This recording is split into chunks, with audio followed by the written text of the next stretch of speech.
So, new project. The project is to relocate the battery. The battery right now is located under the hood. Right there.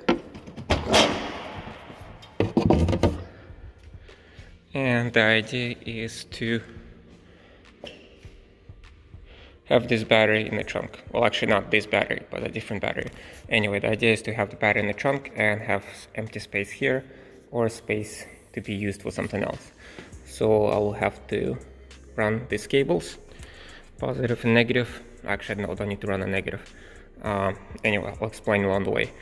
Just need to get this positive cable into the trunk, because that's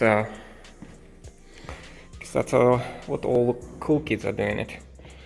Planning out this project will probably take just as much time as actually doing it.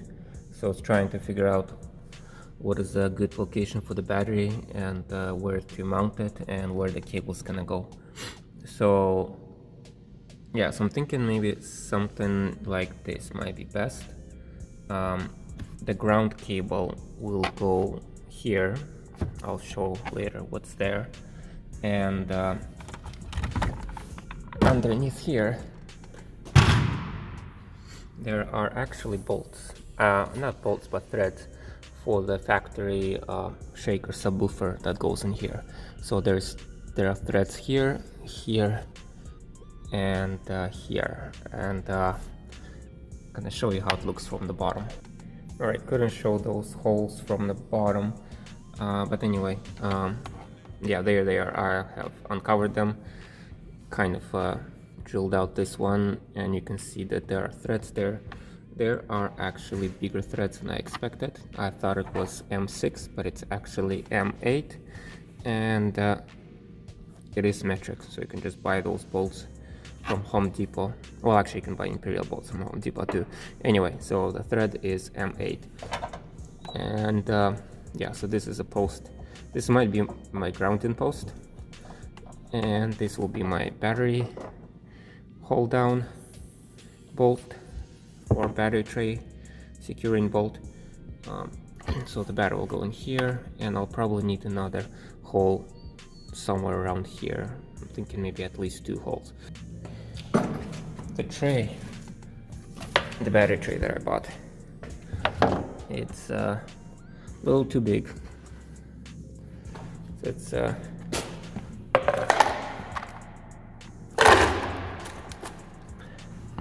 bit oversized. So I'm thinking about trimming it down, cut off the sides there, and then I'll put it in place.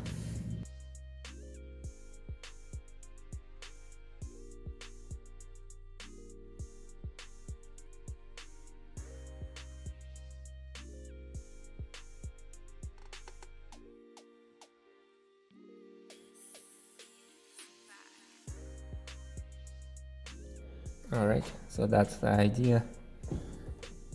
I think it fits rather nicely. So just have one bolt in there now.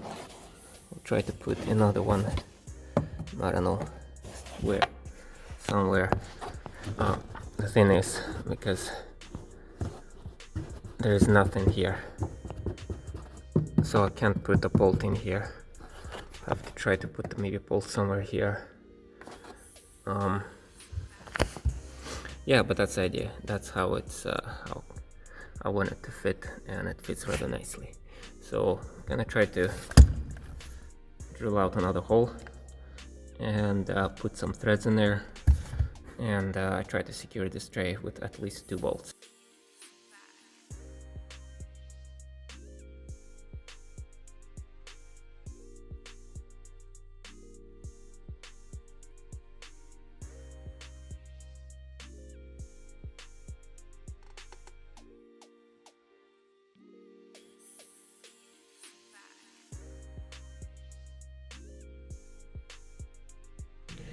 So I've got a lot of holes in here, but I'm actually gonna use maybe only 3 out of 4 of these holes.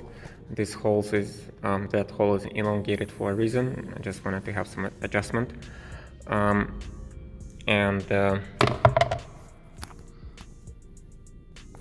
Yeah, so I think this is M8 thread, and this is two are gonna be M6, so they're gonna be a little bit smaller. So these are the threaded inserts that I'm gonna put in there, so that I'm able to put bolts through them. And yeah, it's interesting to drill through the body of the car. I never really drilled holes through the body of a car like this before, so it's interesting process.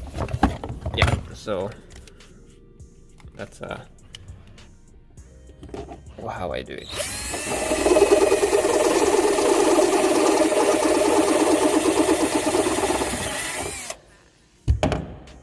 Something like that. Okay, barely fits. Maybe that's actually pretty good. I'm just gonna clean out this sound deadening around it, and I'm gonna hammer this in there, and that might be good enough. Alright, this might be interesting. I've never used this tool before. I watched some YouTube videos, and I think I have an idea how it works. So there are the holes that I drilled. This is the threaded rib nut. Yeah, this hole is a little bit bigger than I wanted. See, it's kind of wobbling loose in there. This hole is kind of just right. Doesn't wobble. Yeah. So then you put this one in here, and you turn the knob.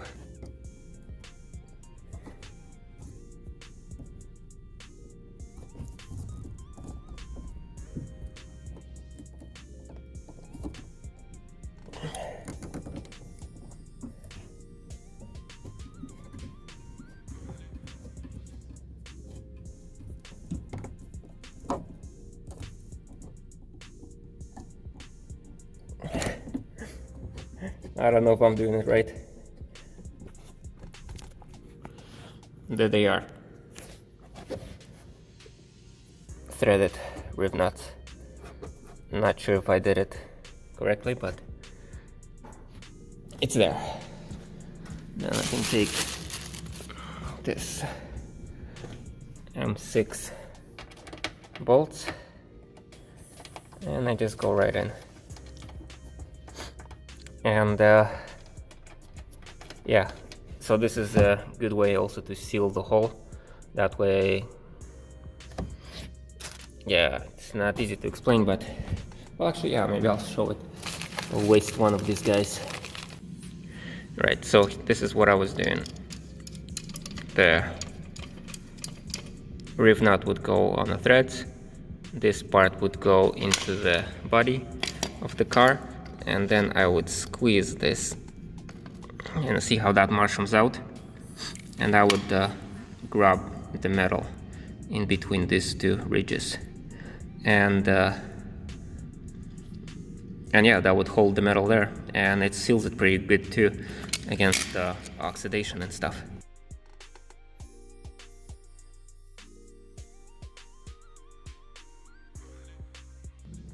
Well, there it is, secured with 3 bolts. As you can see, this bolt is bigger and those two are smaller. That's because there's not a lot of, well, yeah, just that's how I did it. Yeah, hopefully that's enough for the bolts to secure this. The thing is, like, I can't put any more bolts up here because there's nothing there, but it seems pretty sturdy, so fits well. Hopefully it holds well too.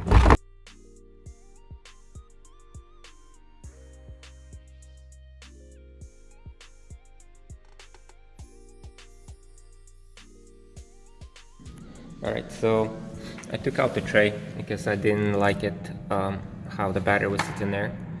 These tie down, these tie downs weren't holds on the battery very strongly from moving that way. As a, kind of, yeah, makes sense that this is not a lot of ways that this can hold it. So I decided to put this wall here. So basically that's the wall that I previously cut off from both sides.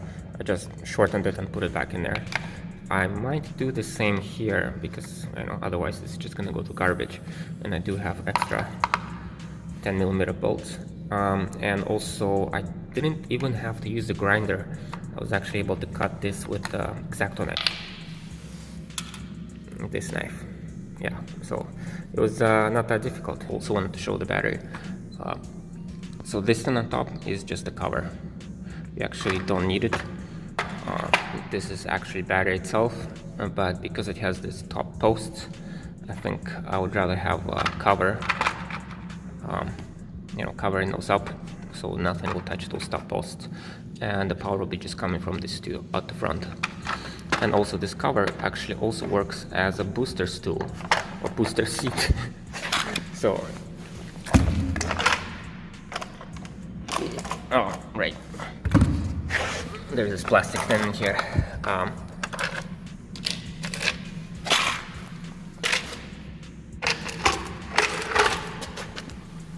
There. But I'm not gonna use it as a booster seat, I'm gonna use it as a cover. And there's also adapters here inside the cover. It can be used for the tray and stuff like that. Alright, it has been a long time since I recorded last. I don't even remember where I left off. But the plan for today is to turn this booster cables into battery relocation cables. What I need to do for that is need to cut off this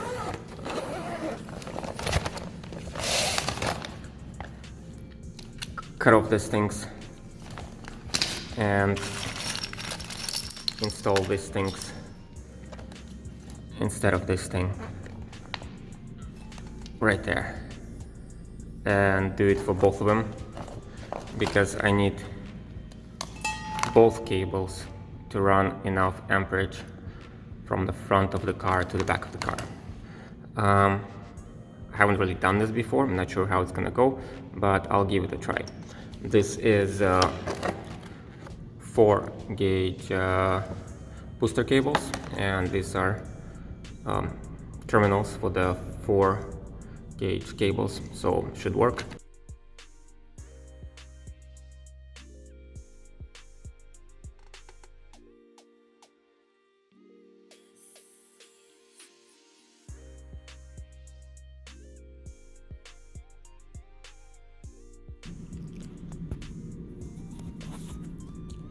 It feels wrong destroying brand new things, but I just couldn't find a better deal for cables. And also there'll be a change of plans. As it happens, as I go through things, I change my mind. So the idea was to put these terminals, but then I realized this actually looks pretty good already. I will just drill out the hole, cut it down to size, and this actually might be even better terminal than this.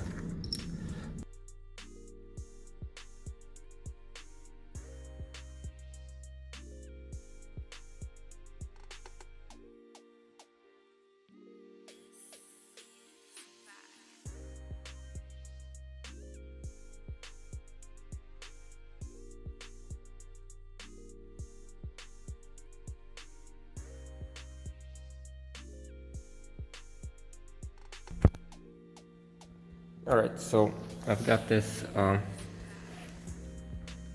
terminals here rigged up to this fuse.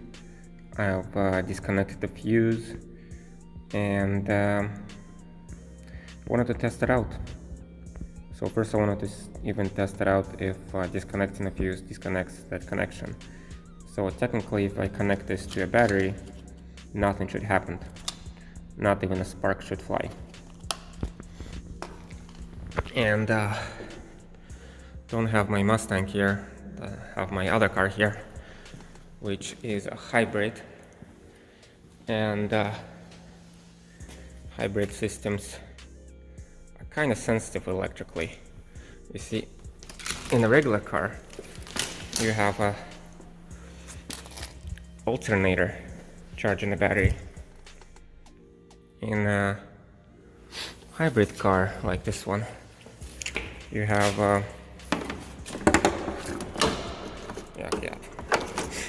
you have a kind of like a motor that is generating electricity and driving the car. Well, there's actually two electric motors, and yeah, it's kind of very sensitive system because this battery is fed directly from the other battery in there through some kind of voltage converter. Anyway, it's a sensitive system.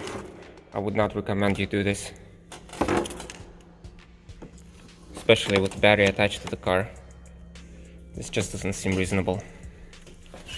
Well, so technically when I touch this, nothing should happen.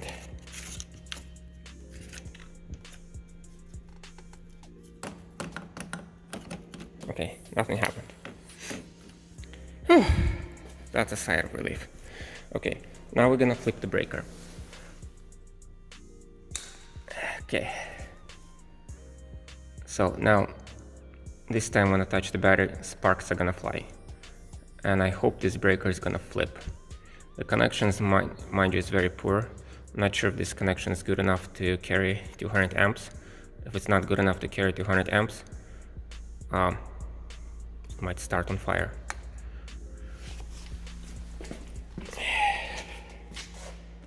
Okay, let's see a short test. Oh God.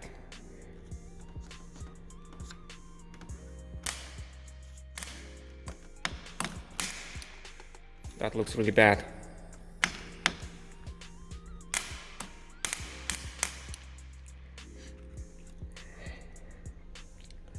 Okay,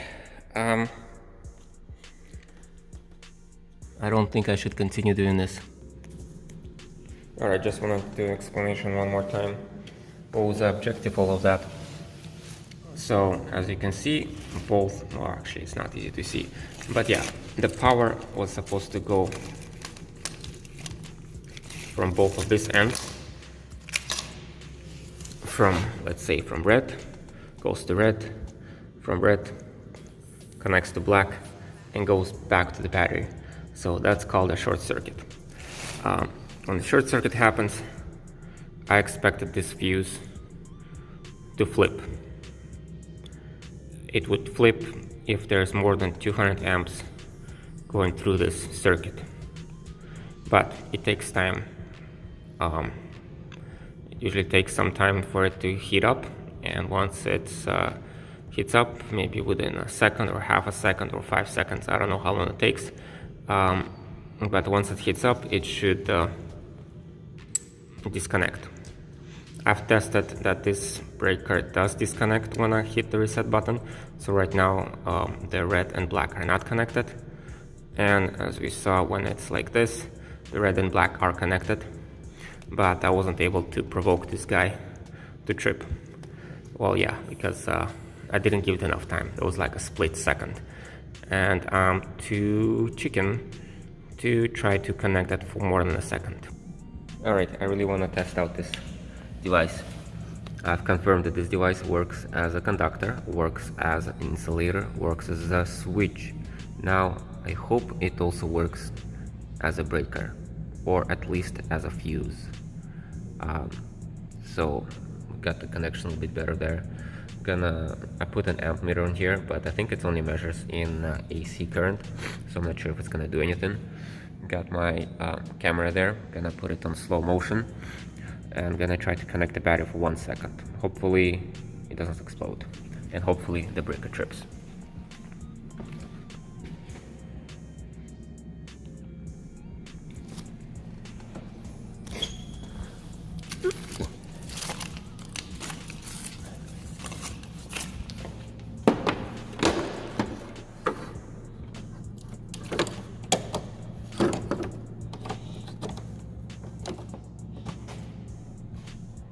Okay, got a good connection there, and let's do this. Whew. scary. This is scary shit. So yeah, 1 second.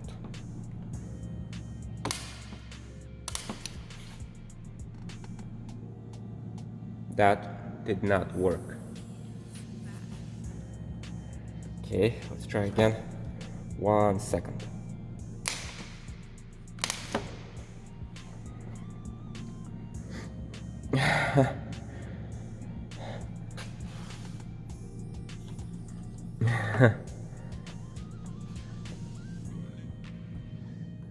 Okay.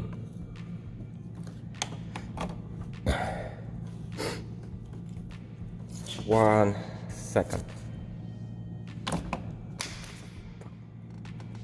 Not sure what happened there.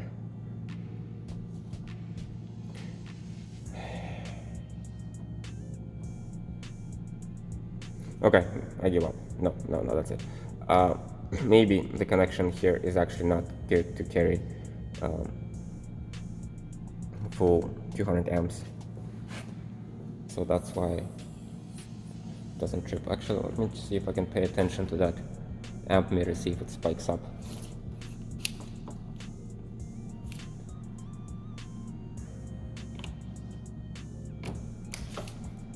Oh. Also, I think the battery is getting tired.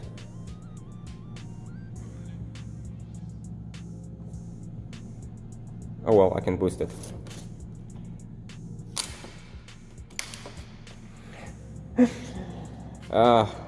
Okay, that's it. I give up. Maybe it doesn't work. Maybe it doesn't work as a breaker. All right, many days later, this vlog is gonna turn into incoherent mess. And so I have the navigation system in there. I have my backup camera cable somewhere in here. I'm gonna route that cable together with this battery relocation cable that will go from this battery. And yeah, so it's gonna go through this wheel well here behind this splash guard. This splash guard is held on with a bunch of plastic tabs. Yeah, kind of like, let's see here. There, plastic tab like that. Just put a screwdriver in there, twist it, and then pull it out. Some plastic tabs are like this. Pull them out. Yeah.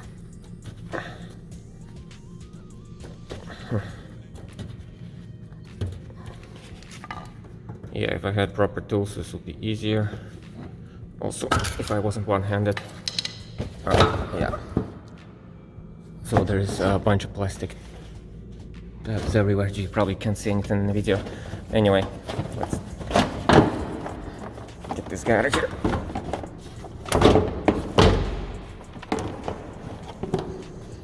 There. There were two here. Maybe one here, one there, and I took them all out here. So now we have access to this wheel well. And I have this rubber grommet here. And the battery is up here. So I'm gonna run a cable through this rubber grommet into the side of the car. And yeah, we'll see how that goes.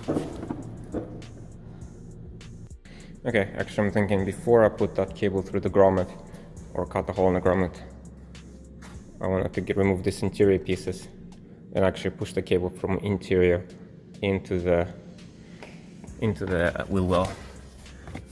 Yeah, so watch this on YouTube. This should be pretty easy. Just kind of grab it. Oh, doesn't sound too healthy. Okay. I think that's how they did it on YouTube.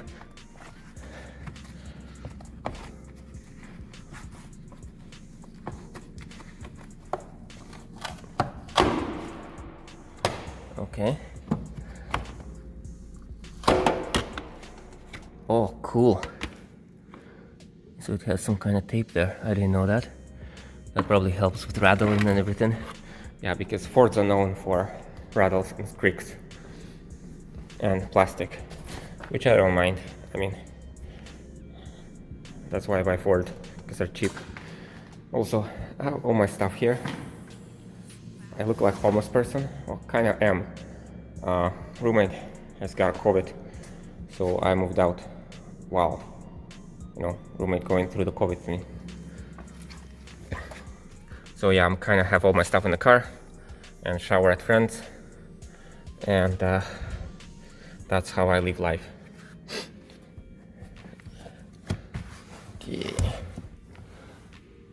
Okay, and I think this one should also come out easy.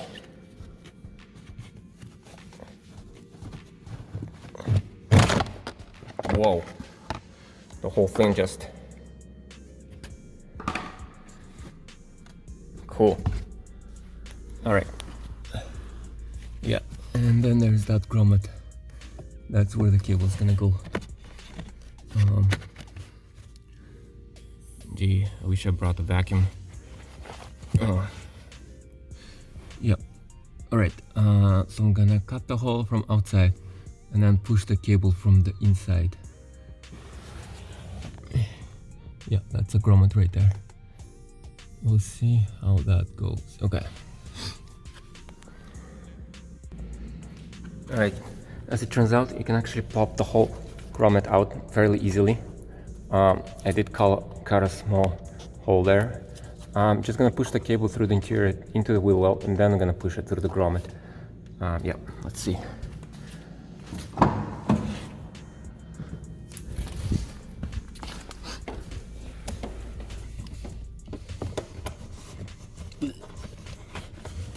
Yeah, this would not be easy to find that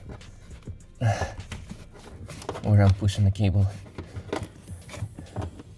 or the cut that I did from inside.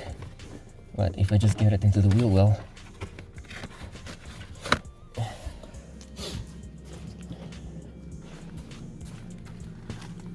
there we go. The cables come out here. From here I can push it through that and then pull the rest of it through. Should be easier to do from here, but not with one hand. So I'm gonna turn off. Took a lot of wrestling to get those both cables through the grommet, but there they are. I'm gonna pull them enough to reach the battery before I'm gonna put the grommet back in its place. I think that will be easier. But yeah, there is the cable going into the wheel well, and yeah, I'm gonna keep pulling it through. All right, so we've got enough cable there through the grommet, and push the grommet back in, and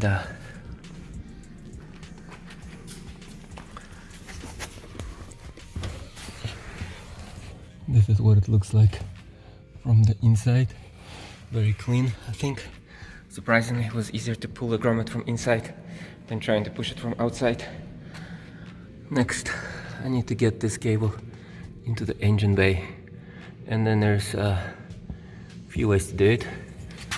There's this hole here, which is very sharp, and then there's a hole here, which I think is a little bit safer, or drilling a new hole, and I don't really want to drill a new hole, so I'm gonna try to push the cable through that opening right there. We'll see how it goes. Alright guys, I have hit a major setback. Somehow I tore this cable. Yeah. I don't know how did I manage to do it. Well, I mean, could be worse. It could have tore the main harness. If I would have torn the main harness, I would have been devastated. It's actually just the cable that drew. So I'm gonna pull it out and try to do it from the other end. But yeah, because I don't really want to have this kind of cable I think there will be enough cable, hopefully, to pull out this ends and do it from the other end.